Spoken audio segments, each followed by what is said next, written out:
Welcome to the channel, guys. This is What's the Debugger, and in today's video, we will be learning about variables and input, output in Python.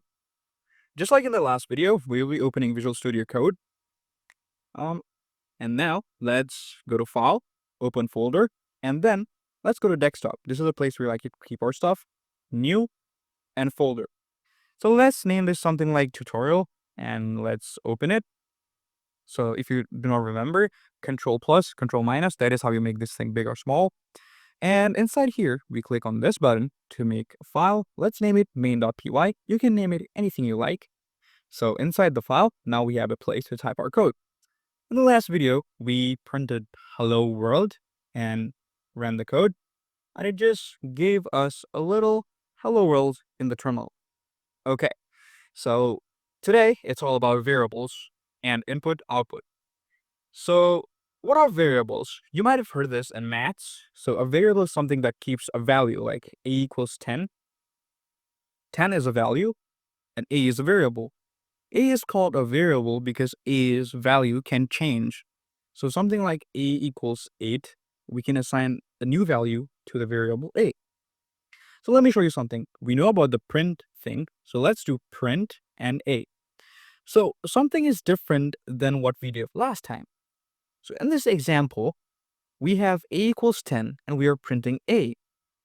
So the difference here is instead of doing something like quotes and printing hello world, we're removing the quotes and writing the name of the variable itself.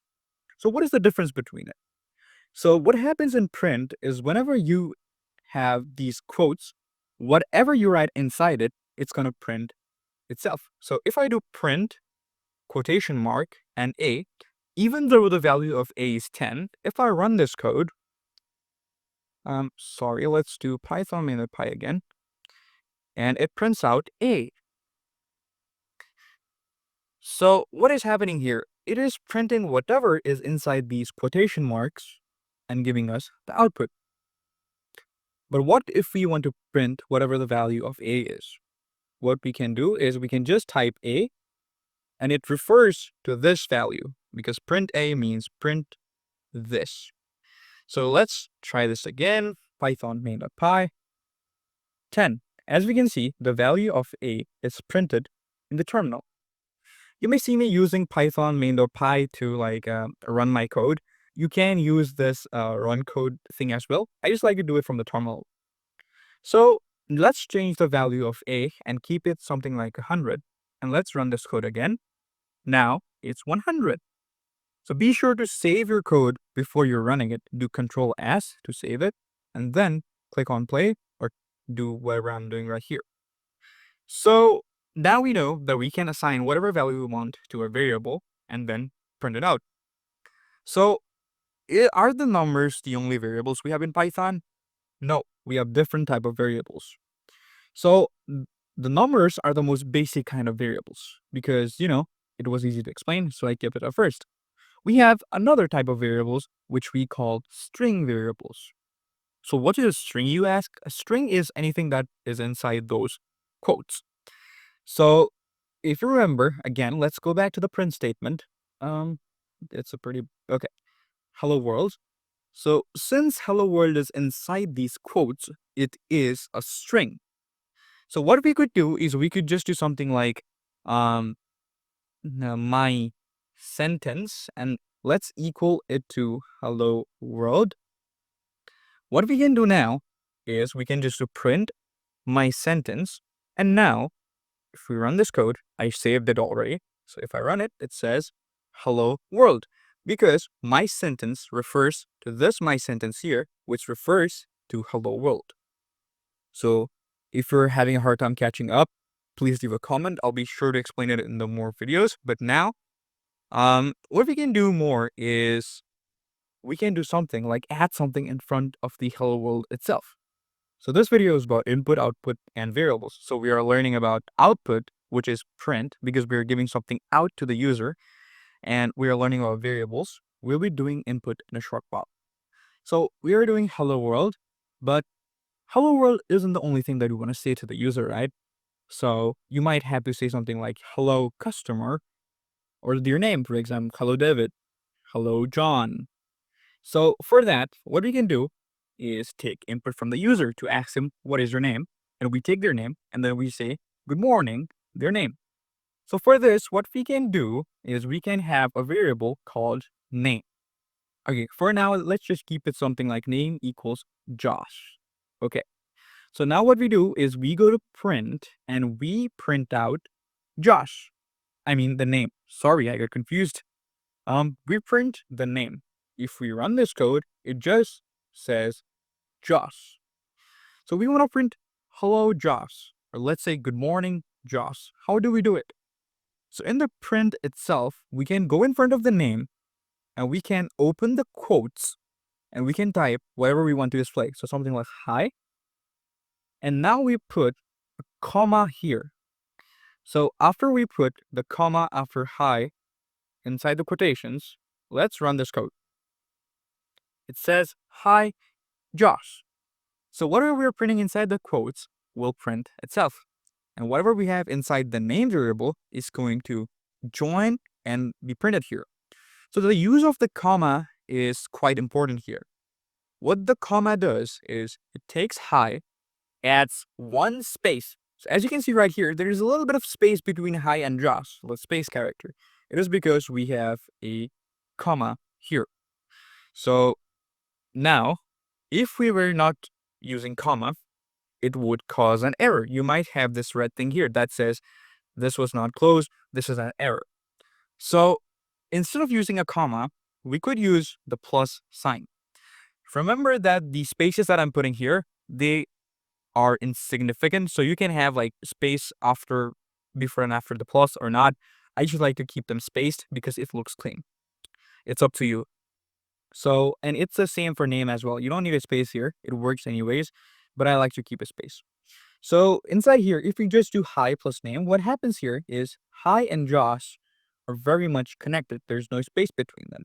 So if you're using plus, you would have to preemptively add a space inside the hi string itself. And then we run the code and it says hi Josh. So what we learned is the comma, when you're using print, adds a space itself. But using a plus, we need to add the space ourselves. But there can be cases where you don't need to add any space. It's just a good thing to learn. So now instead of saying hi Josh every single time we run the code, we need to ask the user for their names. So how do we ask the user for something? That is input.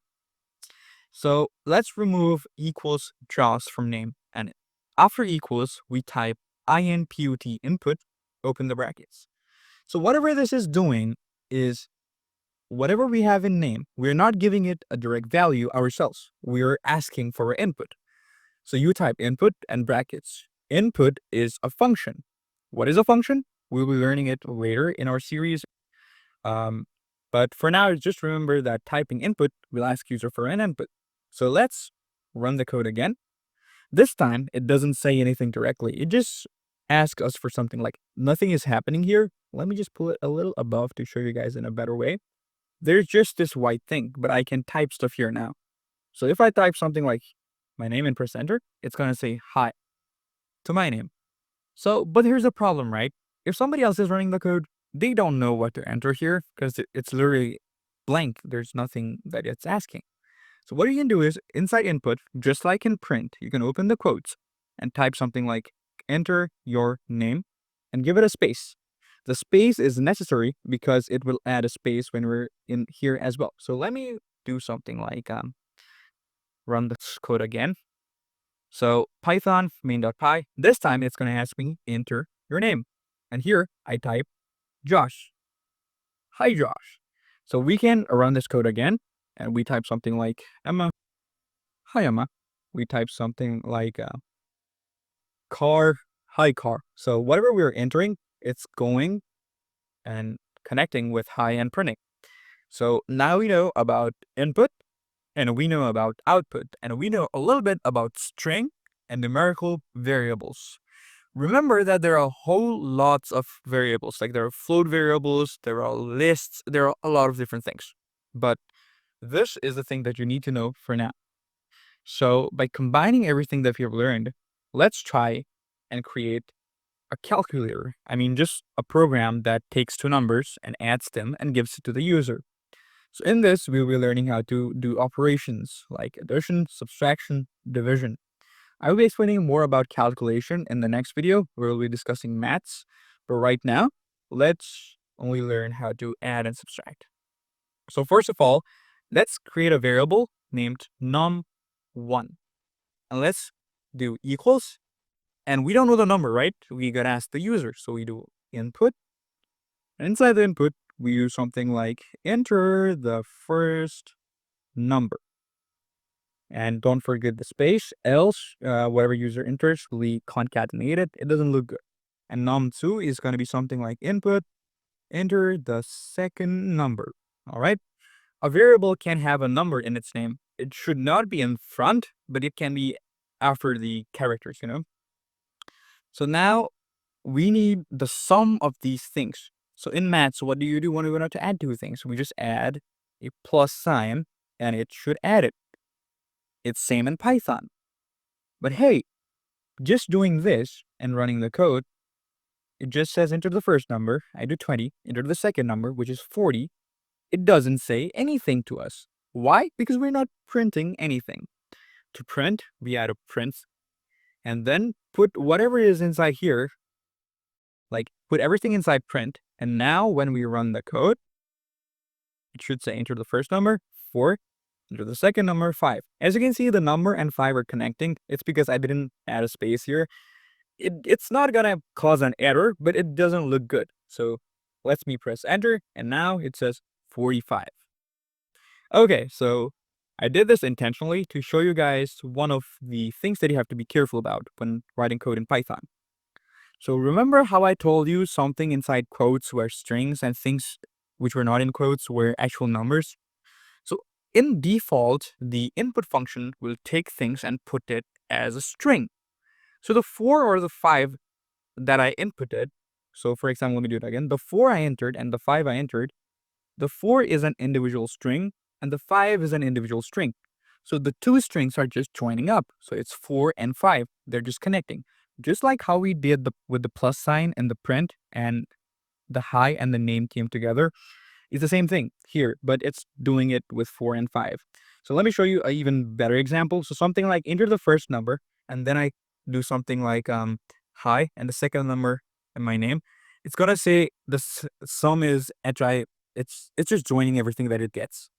So to make it do maths, what we do is we just add int in front of the input and close the bracket.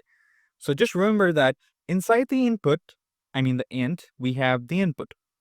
So what we're doing is we're just wrapping the entire input thing inside the int.